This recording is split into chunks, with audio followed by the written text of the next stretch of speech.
Antes de que el avión despegara me dijeron, salga inmediatamente, pero yo defendí mi derecho, y en ese instante, cuando todos los ojos del aeropuerto se clavaron en mí como agujas de juicio, supe que mi vida estaba a punto de cambiar para siempre. Mi nombre es Diego, un nombre simple, común, olvidable, como yo. Durante 37 años fui exactamente eso, olvidable. La gente me miraba sin verme, pasaba junto a ellos como una sombra sin peso, como el aire que respiran sin notarlo. En mi trabajo, nadie recordaba mi nombre. En la calle, nadie giraba la cabeza. En los restaurantes, los meseros me atendían al último, como si mi presencia no mereciera urgencia.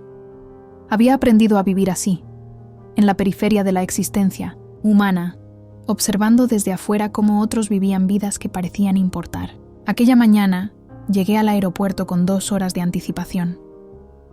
Llevaba una maleta gastada que había heredado de mi padre, un hombre que también pasó desapercibido toda su vida. Mi asiento era el 23C, un asiento de ventana que había seleccionado con la única emoción que me permitía sentir, una pequeña esperanza de ver las nubes desde arriba, de sentir, aunque fuera por un momento, que me elevaba por encima de la insignificancia. Pero cuando llegué a la puerta de embarque, una mujer con uniforme impecable y sonrisa profesional revisó mi boleto y frunció el ceño.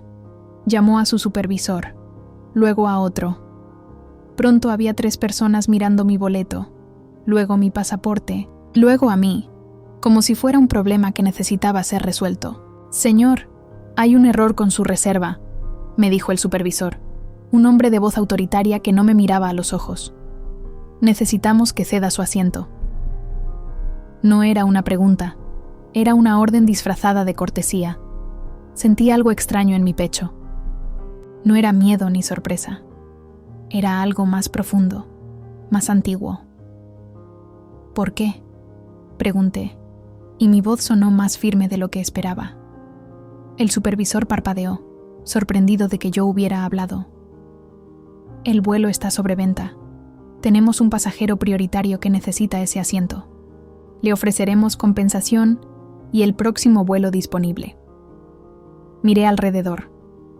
La sala de espera estaba llena de personas con sus vidas importantes, sus reuniones urgentes, sus familias esperándolos. Y luego me miré a mí mismo. Diego, el invisible, el prescindible, el que siempre cedía su lugar en la fila, su turno en la conversación, su espacio en el mundo. «No», dije.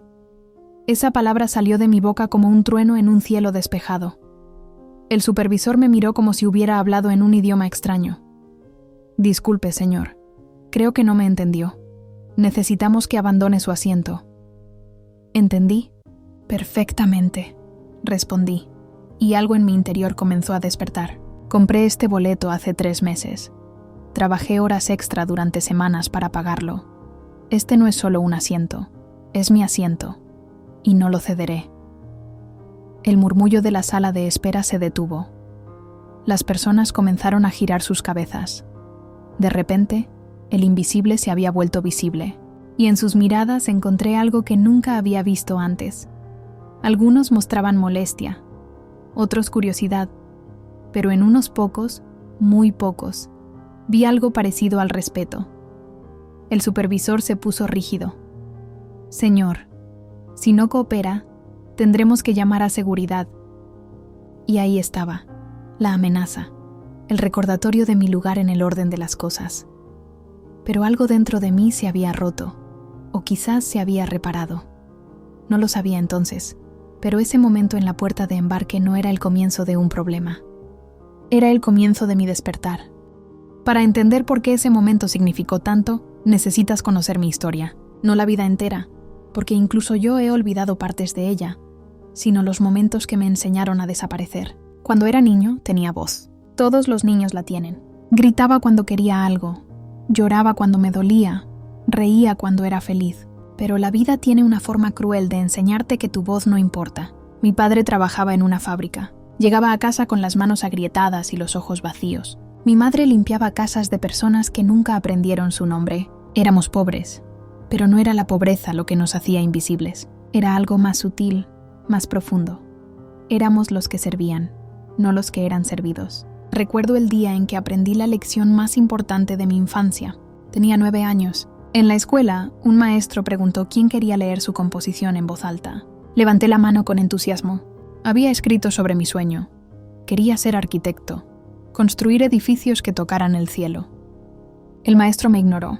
Llamó a otros niños, uno tras otro. Seguí con la mano en alto hasta que mi brazo dolió, hasta que los otros niños comenzaron a reírse de mí. Cuando finalmente bajé la mano, el maestro dijo, ¿alguien más? Y miró directamente a través de mí, como si fuera transparente. Esa noche le conté a mi padre lo que había pasado. Esperaba palabras de consuelo, tal vez indignación. En cambio, él puso su mano áspera sobre mi hombro y dijo, «Hijo, hay personas que nacen para ser escuchadas y personas que nacen para escuchar. Nosotros somos del segundo grupo. Mientras antes lo aceptes, menos te dolerá». Y acepté. Durante los siguientes 28 años acepté. Acepté trabajos donde mis ideas eran atribuidas a otros. Acepté relaciones donde mi voz era un murmullo de fondo. Acepté una existencia donde mi presencia era tan sutil que la gente olvidaba que yo estaba en la habitación. Me convertí en experto en desaparecer. En reuniones me sentaba en las esquinas. En conversaciones asentía sin opinar. En la vida me moví como un fantasma, dejando tan poca huella que nadie notaba cuando me iba. Pero había un lugar donde siempre soñé con ser visto: el cielo. Desde niño, miraba los aviones cruzar sobre mi cabeza y pensaba que allá arriba, entre las nubes, tal vez las reglas serían diferentes. Tal vez allá arriba, incluso alguien como yo podría sentirse libre. Por eso ahorré durante meses para ese boleto. No iba a ningún lugar especial. Solo quería volar. Sentir que por una vez en mi vida me elevaba por encima de todo lo que me había mantenido abajo.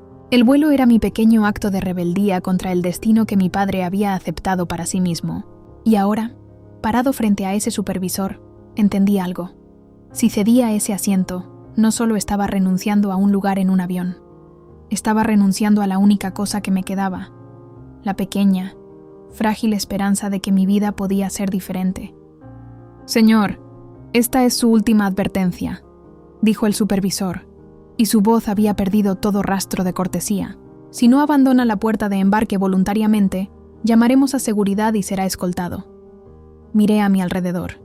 Todas esas personas me observaban. Algunos sacaron sus teléfonos, listos para grabar mi humillación. Era el momento perfecto para volver a ser invisible, para disculparme, para desaparecer como siempre lo había hecho. Pero mis labios se movieron antes de que mi mente pudiera detenerlos. «Llame a seguridad», dije. Y en ese momento crucé un umbral del que no había retorno. 2 guardias de seguridad llegaron en menos de 5 minutos. Eran grandes, intimidantes, entrenados para manejar a personas problemáticas. Uno de ellos habló con el supervisor, quien señaló hacia mí con una expresión de fastidio. Esperé que me tomaran del brazo, que me arrastraran fuera como a un criminal. Pero entonces algo extraordinario sucedió. Mientras los guardias se acercaban, uno de ellos se detuvo. Me miró fijamente. Su expresión cambió de profesional a confundida, luego a algo parecido al asombro. «¿Diego?», dijo, y su voz tembló ligeramente. «¿Diego Morales?». El mundo se detuvo. Nadie había pronunciado mi nombre completo con ese tono en años. El guardia dio un paso adelante, ignorando al supervisor. Era un hombre de unos 40 años, con cicatrices en las manos y ojos que habían visto demasiado. «¿Me recuerdas?», preguntó. «Hospital General. Hace 7 años. Sala de emergencias». Los recuerdos golpearon mi mente como olas. El hospital, la noche más larga de mi vida. Yo trabajaba entonces como asistente administrativo en el turno nocturno. Manejaba papeles, archivaba documentos.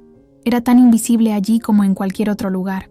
Pero esa noche todo cambió. Había llegado un hombre herido, sangrando profusamente después de un accidente. Los doctores estaban ocupados con una emergencia masiva, un choque múltiple en la autopista. El hombre se desangraba en la sala de espera. Nadie lo atendía. Nadie excepto yo. No soy doctor. No soy enfermero. Pero mi madre, antes de morir, me había enseñado cosas básicas. Cómo detener un sangrado. Cómo mantener a alguien consciente. Cómo hablarle para que no se rindiera. Esa noche, me arrodillé junto a ese hombre desconocido. Presioné sus heridas con mis manos temblorosas. Le hablé sobre cualquier cosa que se me ocurría. El clima, las estrellas, los sueños. Le dije que no podía morir porque alguien, en algún lugar, lo estaba esperando. Le dije que su vida importaba. Cuando finalmente los doctores llegaron y lo estabilizaron, me alejé en silencio. Lavé la sangre de mis manos y volví a mi escritorio, a mis papeles, a mi invisibilidad. Nunca supe su nombre. Nunca supe si sobrevivió. «Me salvaste la vida», dijo el guardia ahora, y sus ojos estaban húmedos. «Los doctores dijeron que si no hubiera sido por ti, habría muerto antes de que pudieran atenderme. Busqué tu nombre en los registros del hospital, pero habías renunciado. Te busqué durante años, y ahora, después de todo este tiempo, estás aquí». El aeropuerto se había vuelto completamente silencioso. El supervisor, que momentos antes me trataba como basura, ahora parecía pequeño e insignificante. El guardia se volvió hacia él. «Este hombre se queda en su asiento», dijo con una autoridad que no admitía discusión. «Si hay alguien que necesita bajar de este vuelo, no será él». El supervisor abrió la boca, pero no salió ningún sonido. El otro guardia, que había observado todo en silencio, asintió. Algunos pasajeros comenzaron a aplaudir. No era un aplauso ensordecedor, pero era real. Era para mí. Diego, el invisible, estaba siendo visto. Pero la historia no termina ahí, porque mientras subía al avión, con las piernas temblorosas y el corazón latiendo como un tambor de guerra, me di cuenta de algo que cambiaría todo. Ese hombre en el hospital no era el único. A lo largo de mi vida invisible, había dejado huellas que nunca vi. La mujer a quien ayudé a cruzar la calle durante una tormenta, quien resultó ser la maestra que inspiró a decenas de estudiantes, el niño al que le presté dinero para el autobús escolar cuando su madre no tenía nada, quien ahora era un médico salvando vidas. Los pequeños actos de bondad que había dispersado como semillas en el viento, sin esperar nunca ver los árboles que crecerían de ellos. Tal vez nunca había sido invisible, tal vez solo había estado mirando en la dirección equivocada, buscando validación en lugares donde nunca la encontraría. Mientras el avión comenzaba a rodar por la pista, miré por la ventana y vi el aeropuerto haciéndose pequeño, y con él, todas las voces que me habían dicho quién debía ser, y entendí que el verdadero poder no estaba en ser visto por todos, sino en ver tu propio valor, incluso cuando nadie más lo hace. El avión despegó con un rugido que sacudió mis huesos. Cerré los ojos mientras sentía la gravedad empujándome contra el asiento. Ese momento suspendido entre la tierra y el cielo donde todo parece posible. Cuando finalmente abrí los ojos estábamos sobre las nubes. El mundo allá abajo se había convertido en un tapiz de luces y sombras, tan pequeño que parecía irreal. La mujer sentada junto a mí rompió el silencio. «Lo que hiciste allá abajo», dijo suavemente, «fue valiente». No supe qué responder. Durante toda mi vida, había asociado la valentía con grandes gestos, con héroes en películas, con personas importantes haciendo cosas importantes. Nunca había pensado que simplemente defender tu derecho a existir podía ser un acto de coraje. «No fue valentía», finalmente dije. «Fue desesperación». Ella sonrió, una sonrisa triste que sugería que había conocido su propia desesperación. A veces es lo mismo. A veces solo cuando estamos desesperados encontramos el coraje para ser quienes realmente somos. Sus palabras se quedaron flotando en el aire entre nosotros. Me contó su historia. Era profesora. Había dedicado 20 años a enseñar en escuelas donde nadie valoraba la educación. Había pensado en renunciar 1000 veces. Pero entonces, dijo, recordé a los maestros que me salvaron cuando era niña. Ellos tampoco fueron valorados. Ellos también fueron invisibles, pero me vieron, y eso cambió todo. Durante las siguientes horas, mientras el avión cruzaba continentes invisibles en la oscuridad de la noche, hablamos. Y en esa conversación, descubrí algo extraordinario. Todos somos invisibles para alguien. Incluso las personas que parecen importantes, que parecen ser vistas y valoradas, tienen momentos donde se sienten exactamente como yo me había sentido durante 37 años. El empresario exitoso que nunca es visto por su familia. La actriz famosa que es admirada por millones pero no conocida por nadie. El político poderoso que es una máscara pública sin rostro privado. Todos cargamos nuestra propia invisibilidad. La diferencia no está en ser visto o no. Está en cómo respondemos cuando nos sentimos invisibles. Mi padre había elegido aceptarlo. Desaparecer en la resignación. Yo había estado siguiendo sus pasos. Hasta hoy. Hasta ese momento en la puerta de embarque cuando algo dentro de mí dijo, basta. Mientras miraba por la ventana hacia la inmensidad del cielo nocturno, pensé en todas las estrellas que brillaban sin que nadie las viera. Miles de millones de estrellas, cada una emitiendo su luz en la oscuridad, sin audiencia, sin aplauso, sin reconocimiento, y sin embargo brillaban. No porque alguien las viera, sino porque esa era su naturaleza. La azafata pasó con el carrito de bebidas, me miró, y en lugar de mirar a través de mí como siempre lo hacían, Realmente me vio. ¿Qué desea tomar?, preguntó con una sonrisa genuina. Agua, por favor, respondí. Y luego, por primera vez en mi vida, agregué: gracias por preguntar. Ella parpadeó, sorprendida por la gratitud en mi voz. Por supuesto, dijo. Para eso estamos aquí. Pero yo sabía la verdad. Ella estaba ahí para servir bebidas. Yo había agregado el agradecimiento porque había aprendido algo fundamental en estas últimas horas. Cada interacción humana es una oportunidad para ser visto y para ver a otros. Durante toda mi vida, había esperado ser visto, pero había olvidado ver. ¿Cuántas personas invisibles había ignorado yo mismo? ¿Cuántos trabajadores de limpieza, meseros, cajeros, guardias de seguridad había tratado como parte del escenario de mi vida, en lugar de como personas con sus propias historias, sus propios sueños, su propia luz? El hombre que me había salvado en el aeropuerto, el guardia de seguridad, él también había sido invisible, hasta que lo vi, o mejor dicho, hasta que él me vio primero, y ese acto de reconocimiento me enseñó a ver. El avión comenzó a descender. Las luces de la ciudad aparecieron debajo de nosotros, millones de puntos de luz, cada uno representando una vida, una historia, un corazón latiendo con esperanzas y miedos. Me pregunté cuántas de esas luces pertenecían a personas que se sentían invisibles, probablemente más de las que imaginaba. Pero también me pregunté cuántas de esas personas tenían el poder de cambiar su propia historia, si tan solo encontraran el momento, el coraje, la desesperación necesaria para decir: no, esta vez no desapareceré. Cuando las ruedas tocaron la pista, sentí algo que nunca había sentido después de un viaje. Emoción. No emoción por llegar a algún lugar, emoción por regresar, porque ahora tenía algo que hacer. Tenía que encontrar a todas las personas invisibles en mi vida y verlas, realmente verlas. Los días después del vuelo fueron extraños, no porque mi vida hubiera cambiado dramáticamente en lo exterior, sino porque todo había cambiado en lo interior. Seguía viviendo en el mismo apartamento pequeño, seguía trabajando en el mismo empleo donde mi nombre era frecuentemente olvidado, seguía caminando por las mismas calles donde nadie giraba para mirarme. Pero yo era diferente, había cruzado un umbral y no había forma de volver atrás. Comencé a hacer algo radical, comencé a verme a mí mismo. Cada mañana me miraba al espejo y en lugar de ver al hombre invisible que había sido, buscaba al hombre que había defendido su derecho a existir en ese aeropuerto. Buscaba al hombre que había salvado una vida sin pedir nada a cambio. Buscaba a Diego, no como un nombre olvidable, sino como una persona completa, compleja, valiosa. Fue difícil. 37 años de invisibilidad habían dejado cicatrices profundas. Había días en que la vieja tentación de desaparecer volvía como una marea. Momentos en reuniones donde mi instinto me gritaba que me callara, que no levantara la mano, que no me arriesgara a ser ignorado nuevamente. Pero había algo nuevo dentro de mí ahora.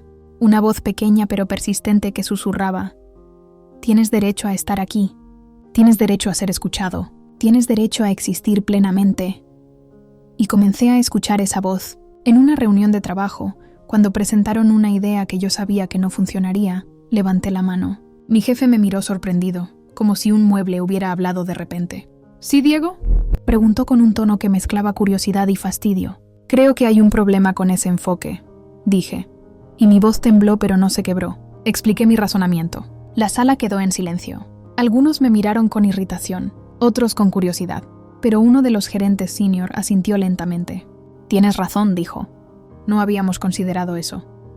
Fue un momento pequeño, insignificante para cualquier otra persona, pero para mí fue sísmico. Era la primera vez en años que mi voz había cambiado algo. No había movido montañas. Solo había evitado un error costoso en un proyecto que probablemente nadie recordaría en 6 meses. Pero había importado. Yo había importado. Comencé a buscar al guardia de seguridad que me había reconocido en el aeropuerto. Tomó semanas, pero finalmente lo encontré. Se llamaba Roberto, y cuando nos sentamos a tomar café me contó el resto de su historia. Después de que lo salvé aquella noche en el hospital, había cambiado su vida completamente. Había estado en un camino oscuro, mezclado con personas peligrosas, haciendo cosas de las que se avergonzaba. Pero esa noche, mientras yo presionaba sus heridas y le hablaba sobre las estrellas y los sueños, algo en él se había roto y reconstruido. Me hiciste recordar que mi vida valía algo, me dijo con lágrimas en los ojos, que si un completo extraño estaba dispuesto a luchar por mantenerme vivo, tal vez yo también debería luchar. Había dejado su antigua vida. Se había capacitado como guardia de seguridad. Un trabajo honesto. Había encontrado a una mujer que lo amaba. Tenía 2 hijas ahora. Me mostró fotos en su teléfono. 2 niñas hermosas con sonrisas brillantes. Ellas existen porque tú me salvaste, dijo. Toda la alegría, todo el amor que ellas traerán al mundo. Todo comienza con lo que tú hiciste esa noche. Lloré. Por primera vez en años, lloré abiertamente frente a otro ser humano. No de tristeza, sino de asombro. Había pasado toda mi vida sintiéndome insignificante, cuando en realidad había sido parte de algo significativo sin siquiera saberlo. Esa noche, caminé por las calles de la ciudad con ojos nuevos. Vi a la mujer que limpiaba las ventanas de un edificio de oficinas a las 10 de la noche, cuando todos los trabajadores importantes se habían ido a casa. Me detuve y le dije, gracias por su trabajo, por hacer que este lugar sea mejor. Ella me miró con sorpresa, luego con desconfianza, como si fuera una broma, pero cuando vio mi sinceridad, sus ojos se suavizaron. Nadie nunca me ha dado las gracias antes, dijo suavemente. Vi al guardia nocturno sentado en su cabina solitaria, pasando horas en vigilancia silenciosa mientras la ciudad dormía. Le llevé un café. Para mantenerte despierto, dije. Él sonrió, y en esa sonrisa vi años de noches solitarias donde nadie había pensado en él. Vi a la cajera del supermercado, cansada después de un turno doble, procesando compras mecánicamente. Cuando llegó mi turno, la miré a los ojos y pregunté, ¿cómo ha sido tu día? Ella parpadeó confundida por la pregunta. ¿Mi día? Repitió como si fuera un concepto extraño. Largo, muy largo. Espero que puedas descansar pronto, dije. Mereces un descanso. Sus ojos se humedecieron ligeramente. Gracias, susurró. Nadie pregunta eso. Y entendí entonces la verdad completa. Todos somos invisibles hasta que alguien nos ve. Y todos tenemos el poder de hacer visible a alguien más. Durante 37 años, había esperado que alguien me viera, pero el verdadero poder estaba en ver a otros primero. Semanas después, algo extraordinario sucedió. El gerente senior de mi trabajo, el que había reconocido mi idea en la reunión, me llamó a su oficina. Diego, dijo, y la forma en que pronunció mi nombre, con respeto y reconocimiento, me hizo saber que algo había cambiado. Hemos estado revisando tu trabajo durante los últimos años. Eres consistente, confiable y claramente tienes ideas valiosas. ¿Por qué nunca hablaste antes? No supe cómo responder honestamente sin sonar patético. Supongo que no creía que alguien escucharía. Finalmente dije. Él asintió lentamente, como si entendiera más de lo que yo había dicho. Muchas personas talentosas se pierden porque tienen miedo de ser vistas. Me alegra que hayas superado ese miedo. Me ofreció una promoción. No era algo enorme. No iba a cambiar mi vida de la noche a la mañana, pero era un reconocimiento. Era visibilidad. Era una afirmación de que yo importaba. Acepté, no porque necesitara la validación externa, sino porque había aprendido a valorarme lo suficiente como para aceptar cuando otros también me valoraban. Pero la historia más importante no sucedió en el trabajo. Sucedió una tarde cuando visité el cementerio donde estaba enterrado mi padre. No había ido en años. Había demasiado dolor, demasiadas palabras no dichas, demasiado resentimiento por la lección que me había enseñado sobre aceptar la invisibilidad. Me arrodillé frente a su tumba simple, marcada con su nombre y las fechas de su vida. 49 años de existencia que habían pasado casi desapercibidos. Estabas equivocado, papá, dije en voz alta. Nos enseñaste a aceptar ser invisibles porque tú lo aceptaste. Pero eso no era sabiduría, era miedo. Las lágrimas rodaron por mis mejillas, pero también entiendo ahora. Entiendo que hiciste lo mejor que pudiste con lo que sabías, que la vida te había golpeado tanto que desaparecer parecía la única forma de sobrevivir. Toqué la lápida fría. Pero papá, hay otra forma. Podemos ser vistos. Podemos importar. No necesitamos ser famosos o ricos o poderosos. Solo necesitamos tener el coraje de existir plenamente, de defender nuestro derecho a estar aquí. Una brisa suave sopló entre los árboles del cementerio, y en ese momento sentí algo que no podía explicar. Una sensación de paz, como si mi padre, donde quiera que estuviera, hubiera escuchado. Como si finalmente hubiera hecho las paces no solo con él, sino con toda la línea de hombres y mujeres invisibles de la que venía, personas que habían pasado desapercibidas, que habían servido en silencio, que habían vivido vidas pequeñas en un mundo que solo celebraba lo grande, pero cuyas vidas ahora lo entendía. No habían sido menos valiosas. Esa noche escribí una carta, no a nadie en particular, solo al universo, a mí mismo, a cualquiera que alguna vez se hubiera sentido invisible. En ella escribí: querido invisible, sé que te sientes pequeño, sé que parece que nadie te ve, que nadie valora lo que haces, que podrías desaparecer mañana y el mundo seguiría girando sin notarlo. Pero quiero que sepas algo, importas. No porque hagas cosas grandes, no porque seas famoso o rico o poderoso, importas porque existes, porque tu bondad, aunque nadie la reconozca, cambia el mundo, porque tu persistencia, aunque nadie la celebre, es un acto de coraje, porque tu vida, aunque parezca ordinaria, es extraordinariamente única. Nadie más en toda la historia del universo ha sido exactamente como tú. Nadie más tiene exactamente tu combinación de experiencias, pensamientos, sueños y amor para dar. Durante mucho tiempo, esperé que alguien me viera, pero he aprendido que el verdadero poder viene de vernos a nosotros mismos primero, de defender nuestro derecho a existir, de decir, como yo dije en ese aeropuerto: no, esta vez no desapareceré, esta vez me quedo, esta vez importo. Y si nadie más te lo dice hoy, déjame ser yo quien te diga: te veo. Tu vida importa, tu historia merece ser contada, y tienes todo el derecho del mundo a ocupar tu espacio en este planeta. No te disculpes por existir, no te hagas pequeño para que otros se sientan grandes. No aceptes la invisibilidad como tu destino, porque no lo es. Eres una estrella brillando en la oscuridad, y aunque nadie más lo note, tu luz cambia el universo.